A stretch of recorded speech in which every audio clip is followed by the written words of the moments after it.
Hi everybody, Jose Sandoval, Mr. Physics, and I'm going to teach you some hand signals so that you can always remember how to tell if an object is slowing down or speeding up by looking at its position time graph.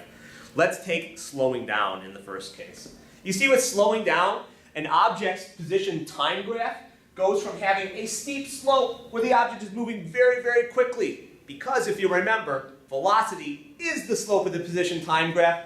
So at these 2 points, the object is moving very quickly. And then, as the object slows down, you'll notice that we can see this in the graph because the slope of the position time graph goes to flat land. Where once it was good skiing land, now it would make good farmland.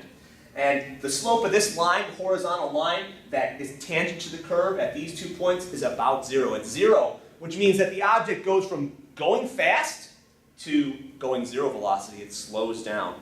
Here's a way you can remember that.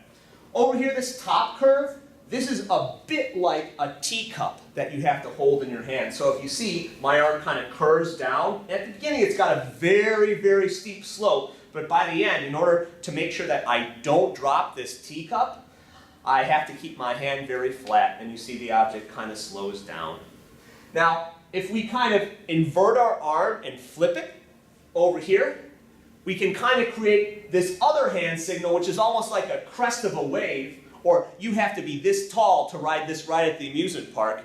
The slope of this position time graph, as you see, also goes from very, very steep to shallow over here to a slope of 0, meaning velocity 0. And if we kind of hold our hand out a little bit, as if we're saying stop to the world, do you see how we can kind of see that we're saying slow down and stop? Now this is kind of cool because if we make some of the other shapes, which means speeding up, whereas these velocities approach 0, and 0 happened at the end, the slope of 0 happened at the end, speeding up is just the opposite, where the slope of the graph goes away from 0. You start at 0 at the beginning and head away from 0 at the end. Here's how you can remember these. Hold your hand up as if you're an actor or kind of like reaching for the stars, and then say to the world, come quickly.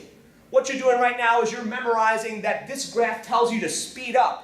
And we can see that because at the beginning, the slope of this line goes from 0. The slope of the position time graph, you remember, represents velocity. So over here, the object is not traveling fast at all. But by the time it gets going, its slope turns into something very steep, which means that it's speeding up. This means speeding up, and we memorize it by saying, come on, come faster. If we invert our arm one more time, flipping it down, we can also say that this is kind of like a claw, an upside, and we see that the slope goes from very, very shallow and flat to very, very steep over here. And it's almost like we could wave the person on by and say, come on that way. And that's one of the ways that you can tell the difference between slowing down and speeding up for those 4 shapes in the position time graph, those 4 very important atoms that you need for the AP Physics 1 test. I'll see you next time. Take care.